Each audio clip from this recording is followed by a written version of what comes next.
Hi, I'm Elisa from Elisa's Back Porch Design. Thank you for joining me at Seems So Crazy. Today I'm going to start out with a few little tips for beginning quilters. If you're new to quilting, one of the questions that you might have when you first go into a fabric store is determining how much fabric to get and wondering some of the simple questions like what is the width of the fabric and the length. Fabric generally comes rolled on a bolt.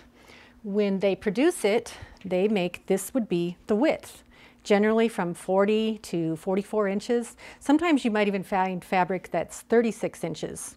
They fold it over, so this would be double, and then it goes onto the bolt, and this would be the length as it goes around the bolt, and this would be the width. Another question for beginning quilters is they usually want to know what is a fat quarter. A fat quarter is something that's very commonly used in quilting.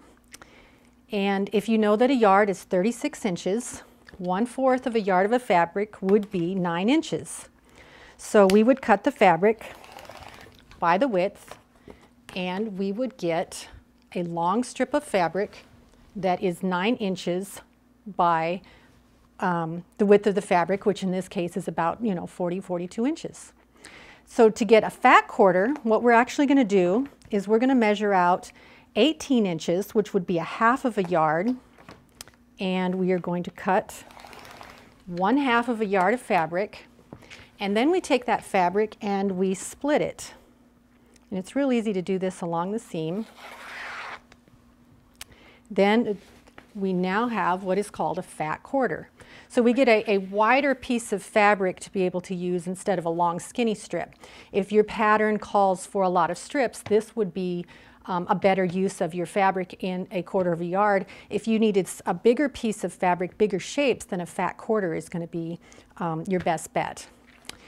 Another thing that happens when people cut their strips is they end up with sometimes really warbly strips, and they want to know how to get their strips straight. So what I have here is a yard of fabric, and I have pressed this.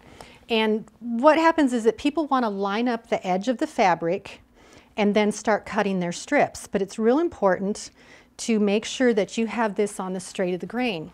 And one of the ways you can do that is what I'm going to do is I'm going to align the top edge, which would be the selvage edge, and I'm going to slide one over. And you can see that by moving this, I'm going to get a bubble in the fabric. And so what I would do is I would just keep sliding this over until I can get the fabric to lay straight. Let me show you again. As I move it over the other way, you can see how the bubble is created. And so regardless of where the edge of the fabric is, what I want is that bubble to disappear. Then I can lay my fabric down, and you can see that this edge is not straight. So then I would line up my ruler, and then I would create a new straight edge that I would begin cutting from.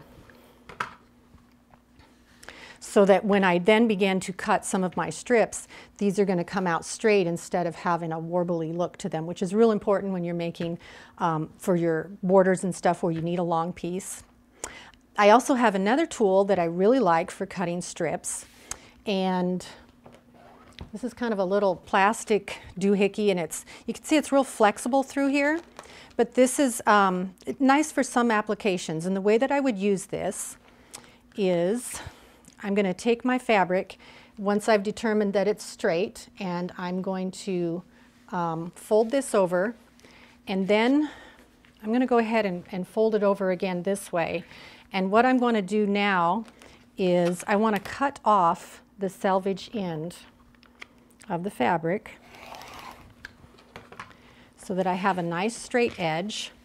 And then what I can do, I'm going to make sure this is lined up again, is I want to place this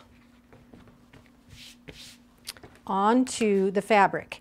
The nice thing about it is that I don't have to keep moving my fabric around. I can place this on there, and let's say that I want strips that are 2.5 inches. I can start cutting from either side. All that I need to do is place the blade of the rotary cutter into this little opening, and I'm going to make my cut along the guidelines. Measure over 2.5 inches, cut again, measure over 2.5 inches, measure over 2.5 inches. And if I wanted to make a 2-inch strip or a 1-inch strip, then I can move this out of the way and I have all of my strips cut. So there are times when you need a lot of strips, and this is going to come in handy. One of the disadvantages of it is it has a very wide line for lining up your fabric, and you do want to be very careful that when you do line this up, that you would be completely lined up with the line on the bottom of the fabric, making sure that you don't have part of it up or part of it on to get an accurate measure of the fabric. But the other thing, disadvantage is this only cuts in 1/2-inch increments.